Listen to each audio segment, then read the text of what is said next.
All right, welcome to the Big Texas Podcast presented by Texas Young Republicans. I'm your host, Jordan Overturf, bringing to you a special explainer episode on the upcoming primary ballot propositions. That's right, Republicans have 10 propositions that are on the ballot this March 3rd, and to help explain a little bit, make sure there's no confusion over what it means to vote yes or no on these, we have RPT Chairman James Dickey in on the show today. Like I said, to run down these 10 propositions, explain what it means to have these propositions on the primary ballot, and then we go through one by one to say, what does it mean to vote yes or in support of the bill or the proposition? What does it mean to vote no on the proposition? And ultimately, what is this going to be used for? So I'll let him explain to that. But before we get to it, a little bit of housekeeping. Boy, it's probably been a little tough to keep up with all the news coming at you this week. Kicked off with the blunder in Iowa on Monday, where Democrats completely wasted more money on technology that didn't work as advertised, wasn't ready to go at the launch date. And so here we are, days afterward, and we still don't have official results by this point. Add on to it, then you have the State of the Union that follows it, and Nancy Pelosi decides to act out in a bit of a childish manner.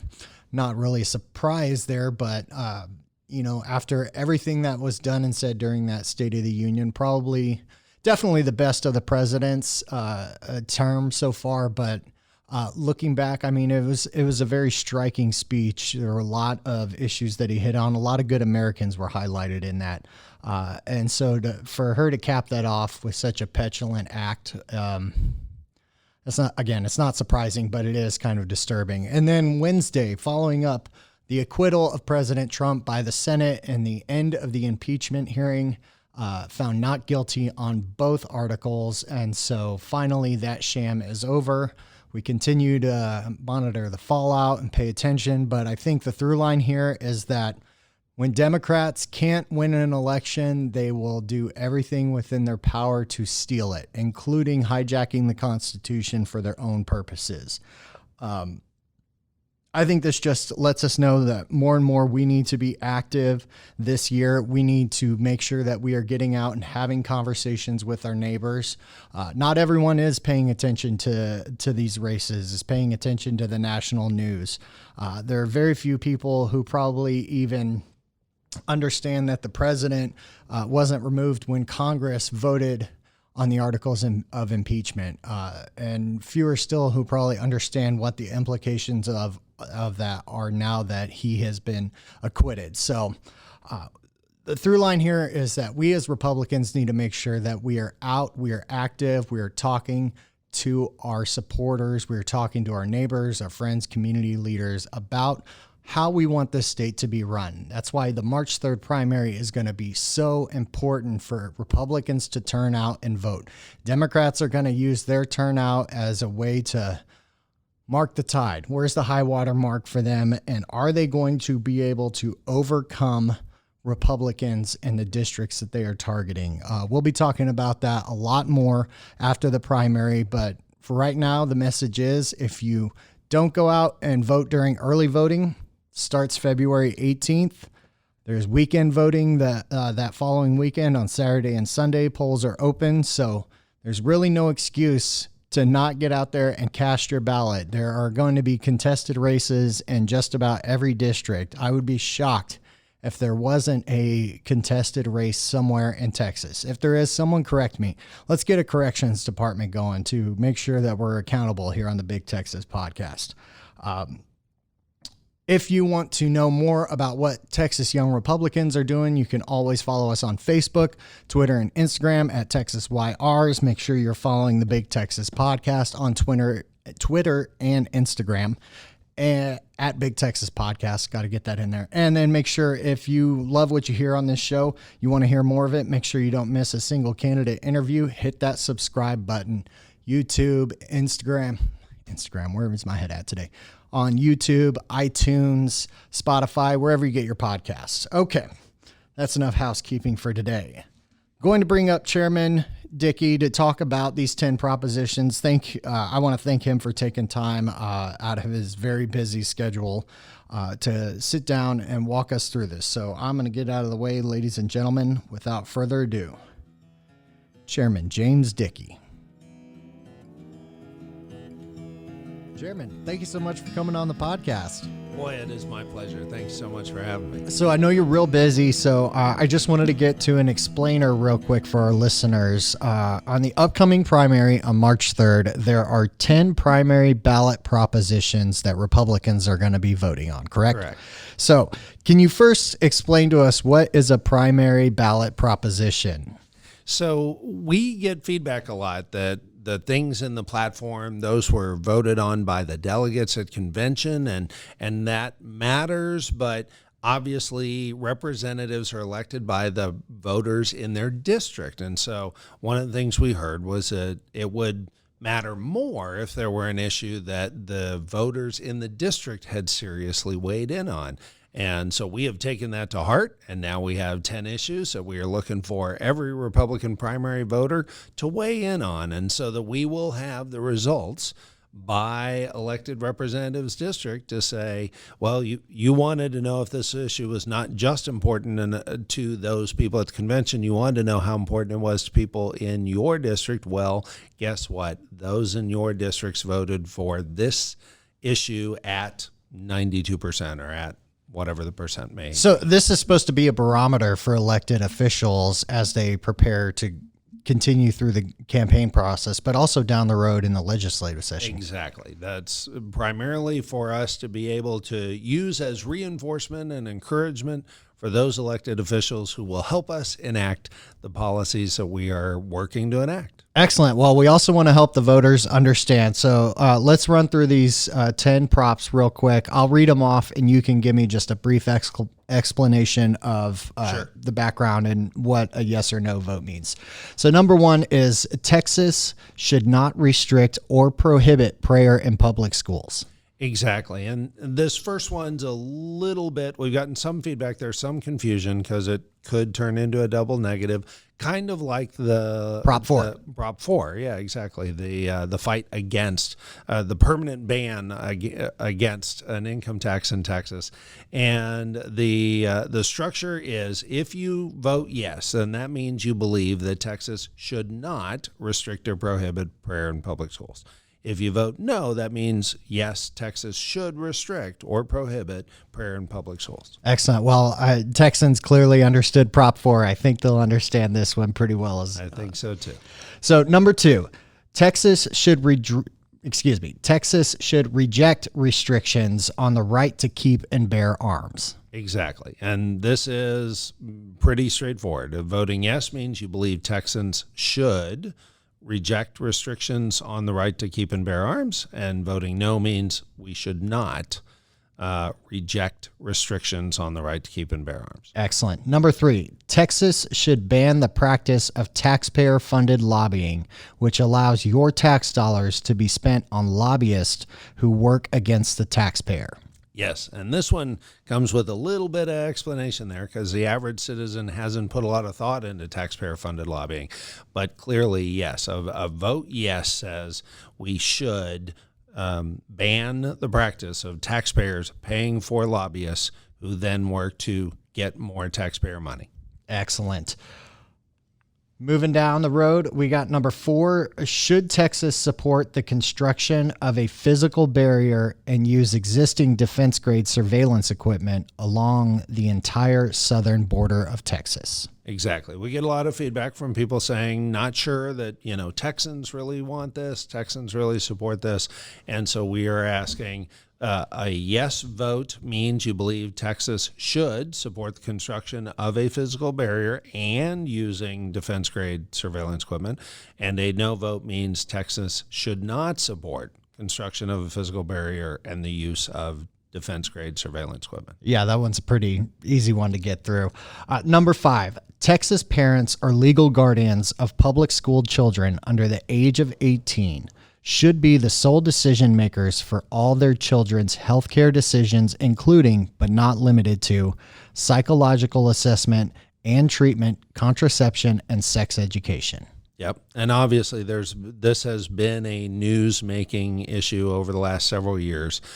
The question for the voters, if yes, then they believe that parents are the sole decision makers for really crucial health, and both physical and mental health care decisions for their children under 18. And I'm glad to see that, because that's a big issue that Texas YRs are talking about a lot this cycle. Number 6. Texas should ban chemical castration, puberty blockers, cross-sex hormones, and genital mutilation surgery on all minor children for transition purposes, given that Texas children as young as 3 are being transitioned from their biological sex to the opposite sex. Yeah, as a father, this is a real heartbreaker. But yes, what we are asking voters to weigh in on, a yes vote means you believe Texas should ban all of these kinds of experimentation on children. And voting no means Texas should not ban that and should allow it. And this specifically isn't addressing power and authority in the courts, right? This is just across the board. Texas should not allow these therapies, right? Correct. Okay. Number 7. Texans should protect and preserve all historic monuments, artifacts, and buildings such as the Alamo Cenotaph and our beloved Alamo, and should oppose any reimagining of the Alamo site. Yep. This is real straightforward and right out of our platform. A yes means Texans should protect and preserve all historical monuments, including especially the Cenotaph and the Alamo. Excellent. Yeah, I mean, big topic of discussion these last 4 years for sure. Absolutely. Number 8, Texas election officials should heed the directives of the office of the governor to purge illegal voters from the voter rolls and verify that each new registered voter is a U.S. citizen. Correct. And again, a yes here from the voters means that they believe that, yes, Texas election officials should follow the directives of the office of the governor and make sure and do those purges and checks. Excellent. And with what we've seen happen in Iowa, I think this one might really drive home for Republican voters. Absolutely. So number 9, first, got to give a hat tip to Texas YRs working real hard on this issue specifically. Number 9, bail in Texas should be based only on a person's danger to society and risk of flight, not that person's ability to pay. Yeah, and I agree. Kudos to the YRs for all the work that you guys have done on that. We've got great efforts with Ride on Crime and others as well. But voting yes means that bail is based only on the how much society should be afraid of someone. Okay. And certainly in Austin, we've seen the bail reform measures here have caused some public safety concerns. So I imagine that will be a closely watched issue this go round. And then number 10, finally, Texas should limit our state legislators' terms to 12 years. Yep. And a real straightforward question. And obviously, voters, this is not the kind of thing that would get advanced if the voters didn't weigh in very heavily on it. And so a yes means Texas should limit all our state legislators' terms to 12 years. A no means not. And for those who don't understand the election cycles, that would mean 6 terms for a House member and 3 terms for a Senate member, correct? Yeah, there's some weird exceptions when we do redistricting that could throw that off a little bit, but generally speaking, that's right. Okay, perfect. Well, anything else you think Republican voters should know as they get ready for the March 3rd primary? Well, absolutely. Turn out and vote. One of the things the Democrats are going to try to do, they have continually tried to say Texas is ready to flip, that they can flip the Texas House. And if they can return to their historic numbers at all, our last primary, we had 1.5 million primary voters turn out. They had 1 million primary voters turn out.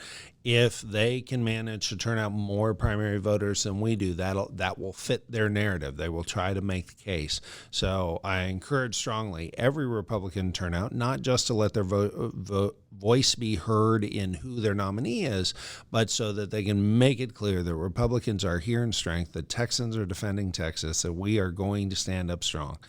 And the other thing I wanted to say is I'm a huge fan of the podcast. I am a subscriber. I loved that you guys were able to get all 5 of the candidates in House District 47 on. Yep. And it was a pleasure listening to them. And personally speaking, since we at the party are required to be neutral during the primary, I hope one of them wins outright so we can be all in March 4th. And if not, then I wish whoever makes it to the runoff well, and we'll be all in with them by June. Well, and that's a perfect plug for our plan during the primary runoff season to any of those candidates in races that are packed primaries, and there are quite a few this go around. We would love to have those primary runoff contestants come back onto the podcast and give them another opportunity to explain their views and positions with voters. Thank you for coming on and doing this. Man, your schedule yesterday was crazy. 21 hours on the road. Yep. It was, but it is such a pleasure. It's such a pleasure and a privilege to work with great Republicans all over the state, and we have amazing Republicans by the millions, and I can't wait to prove that once again in November. Yeah, we're going to be right there by your side, Chairman. We appreciate your time today. Thank you. Okay, thank you again to Chairman Dickey for joining us, making sure that we're all clear on those 10 primary ballot propositions. We will be putting out more information about this. If you want to read through the ballot props on your own, you can go to texasgop.org. That's the official website of the Republican Party of Texas. You can also follow Texas Young Republicans on Facebook, Twitter, and Instagram at TexasYRs. We'll be putting out plenty of information there. And as a fail-safe, we have the Big Texas Podcast on Twitter and Instagram at Big Texas Podcast. We're going to be putting out as much information as possible to inform voters leading up to the March 3rd primary. We'll try and get as many voting times and locations out there. If you are a YR chapter and you are putting that information together, make sure you tag us so we can share it, get it out to as many people as possible, because we want as many Republicans showing up to the polls on March 3rd so we can show exactly how strong our numbers are leading up to the 2020 general election. Until then, friends, we'll see you down the road.